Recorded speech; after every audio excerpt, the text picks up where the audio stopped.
ঔপনিবেশিক ভারতের ইতিহাস যখন লেখা হয় তখন তার পাতায় পাতায় কাদের কথা থাকে? বড় বড় নেতা, বড় বড় রাজনৈতিক দল, প্রাতিষ্ঠানিক রাজনীতির নানা গল্প। কিন্তু সেই ইতিহাসের নিচে চাপা পড়ে যায় কোটি কোটি সাধারণ মানুষের কণ্ঠস্বর। আজ আমরা সেই চাপা পড়া ইতিহাসকেই তুলে ধরার চেষ্টা করব। আমরা দেখব নিম্নবর্গের চোখে গান্ধীজি ঠিক কী ছিলেন, আর কিভাবে সাধারণ মানুষের বিশ্বাস, কল্পনা আর আকাঙ্ক্ষা একজন রাজনৈতিক নেতাকে মহাত্মায় পরিণত করেছিল। এই প্রশ্নটাই তো সাবঅল্টার্ন বা নিম্নবর্গের ইতিহাস চর্চার একদম গোড়ার কথা। যে কৃষক মাথাঘাম পায়ে ফেলে ফসল ফলাত, যে শ্রমিক কারখানে নিজের জীবন দিত, স্বাধীনতা সংগ্রামে তাদের ভূমিকাটা ঠিক কী ছিল? তারা কি কেবল নেতাদের নির্দেশের জন্য বসে থাকত, নাকি তাদেরও নিজস্ব চেতনা ছিল, নিজস্ব রাজনীতি ছিল?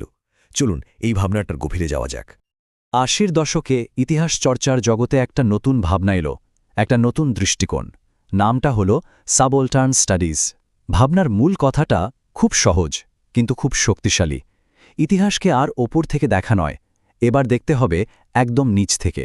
অর্থাৎ রাজা নেতাদের বদলে কৃষক, শ্রমিক, আদিবাসী, সমাজের সবচেয়ে প্রান্তিক মানুষদের চোখ দিয়ে ইতিহাসকে বুঝতে হবে।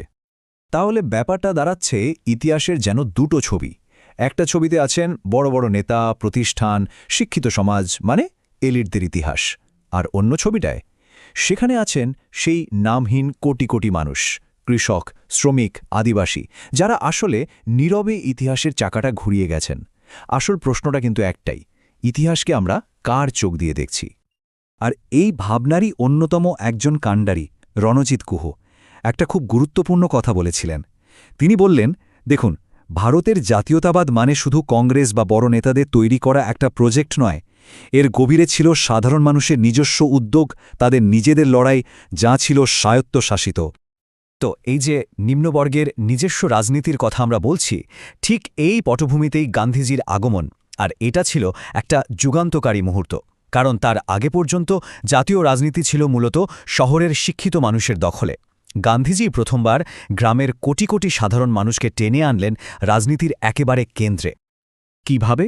ভাবা যাক চম্পারণের কথা, খেদার কৃষকদের কথা, কিংবা আহমেদাবাদের মিল শ্রমিকদের কথা।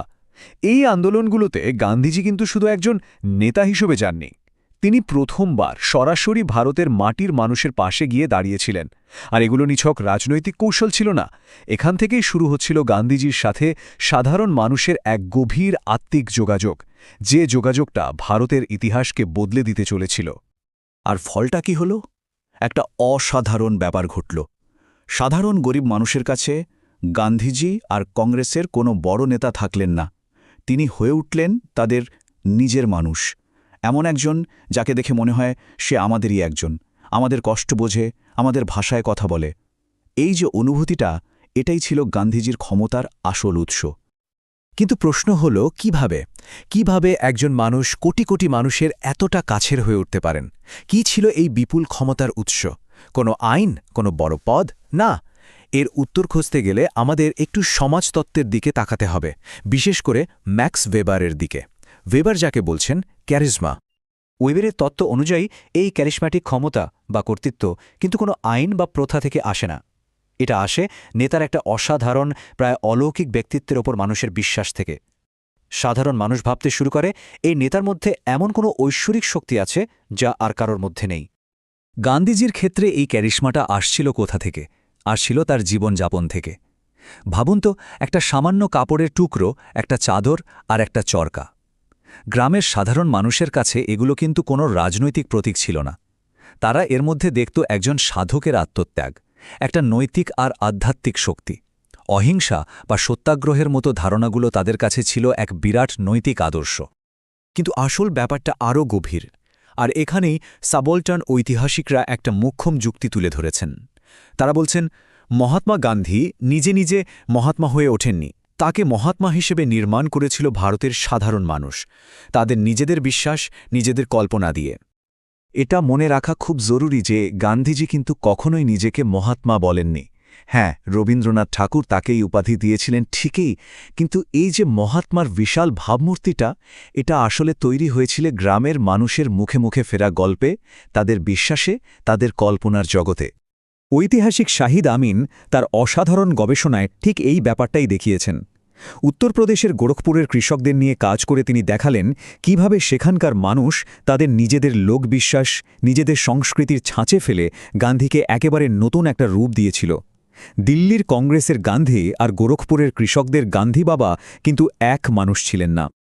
আর তখন যেসব গুজব বা লুককথা ছড়িয়ে পড়েছিল সেগুলো শুনলে অবাক হতে হয়। যেমন বলা হতো গান্ধীর নাম নিলে নাকি মরা গাছে ফল ধরে, বন্ধা গায়ে দুধ দিতে শুরু করে, আবার যারা তার বিরোধিতা করবে তাদের ঘরে নাকি আগুন লেগে যাবে বা তাদের খাবারে পোকা ধরে যাবে। এমনকি শোনা যেত গান্ধীজির ছবি পকেটে রাখলে নাকি পুলিশও কিছু করতে পারে না। ব্যাপারটা বুঝতে হবে, এটা কিন্তু কংগ্রেসের কোনো প্ল্যান করে ছড়ানো প্রচার ছিল না। এটা ছিল সাধারণ মানুষের স্বতঃস্ফূর্ত বিশ্বাস, যে বিশ্বাস গান্ধীকে একজন রাজনৈতিক নেতার থেকেও অনেক বড়, প্রায় একজন দৈব শক্তিতে পরিণত করেছিল। মানুষ যেন তাদের নিজেদের মুক্তির আশায় নিজেদের মতো করে একজন মহাত্মাকে গড়ে নিচ্ছিল। কিন্তু সাবঅল্টার্ন ঐতিহাসিকদের বিশ্লেষণ এখানেই শেষ হয় না। তারা আরও একটা কঠিন প্রশ্ন তোলেন।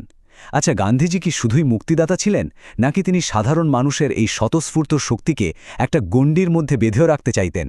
তিনি কি লিবারেটর ছিলেন নাকি রেগুলেটর? এর সবচেয়ে বড় উদাহরণ হল ১৯২২ সালের চৌরি চওড়া ঘটনা। গোরখপুরের সেই কৃষকরা কিন্তু মহাত্মা গান্ধী কি জয় স্লোগান দিয়েই থানায় আগুন লাগিয়েছিল।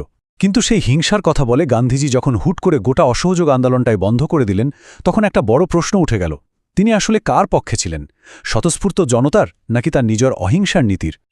আর এখানেই গান্ধীজির সেই দ্বৈত ভূমিকাটা খুব স্পষ্ট হয়ে ওঠে। একদিকে তিনি হলেন মোবিলাইজার, মানে সংগঠক, যিনি কোটি কোটি মানুষকে জাতীয় রাজনীতিতে নিয়ে এলেন। আবার অন্যদিকে তিনি হলেন রেগুলেটর, অর্থাৎ নিয়ন্ত্রক, যিনি সেই সাধারণ মানুষের স্বতঃস্ফূর্ত আন্দোলনকে এলিট বা উচ্চবর্গের নৈতিকতার আদর্শ দিয়ে নিয়ন্ত্রণ করতে চাইলেন। এই পুরো বিতর্কটা যদি আমরা এক জায়গায় দেখি, তাহলে কি দাঁড়ায়? এলিট ইতিহাস বলছে গান্ধী জনতাকে জাগিয়েছেন, আর সাবঅল্টার্ন ইতিহাস বলছে না, জনতাই গান্ধীকে মহাত্মা হিসেবে কল্পনা করেছে। এলিটসদের কাছে স্বরাজ মানে ছিল ব্রিটিশদের থেকে স্বাধীনতা, কিন্তু গ্রামের গরিব কৃষকের কাছে স্বরাজ মানে ছিল জমিদার আর মহাজনের অত্যাচার থেকে মুক্তি। দুটো ভাবনার মধ্যে তফাৎটা কিন্তু বিরাট। তাহলে এই পুরো আলোচনা থেকে আমরা কোথায় এসে দাঁড়ালাম? এটা পরিষ্কার যে সাবঅল্টার্ন বা নিম্নবর্গের ইতিহাস চর্চা গান্ধীজি সম্পর্কে আমাদের চেনা ধারণার বাইরে এক নতুন এবং অনেক বেশি জটিল ছবি তুলে ধরে। এই মহাত্মা কোনো অলৌকিক চরিত্র ছিলেন না, তিনি ছিলেন একটা ঐতিহাসিক নির্মাণ, যাকে তৈরি করেছিল ভারতের কোটি কোটি শোষিত বঞ্চিত মানুষের বিশ্বাস, তাদের কষ্ট আর তাদের মুক্তির স্বপ্ন। ফলে সাবঅল্টার্ন দৃষ্টিকোণ থেকে গান্ধীজি এক দ্বৈত চরিত্রে আমাদের সামনে আসেন। তিনি একদিকে যেমন জনগণের নেতা, তেমনি আবার অন্যদিকে উচ্চবর্গের আধিপত্য রক্ষার একজন এজেন্টও বটে। তিনি একই সাথে মুক্তি আর নিয়ন্ত্রণের এক জটিল সংমিশ্রণ। তাই একদম শেষে এসে এই মৌলিক প্রশ্নটাই আবার ফিরে আসে, গান্ধী কি জনতাকে তৈরি করেছিলেন, নাকি সেই নামহীন পরিচয়হীন কোটি কোটি জনতা তাদের নিজেদের মুক্তির প্রয়োজনে নিজেদের কল্পনা দিয়ে এক মহাত্মাকে তৈরি করেছিল? এর উত্তরটা হয়তো আমাদের খুঁজে নিতে হবে ইতিহাসের আরও গভীরে।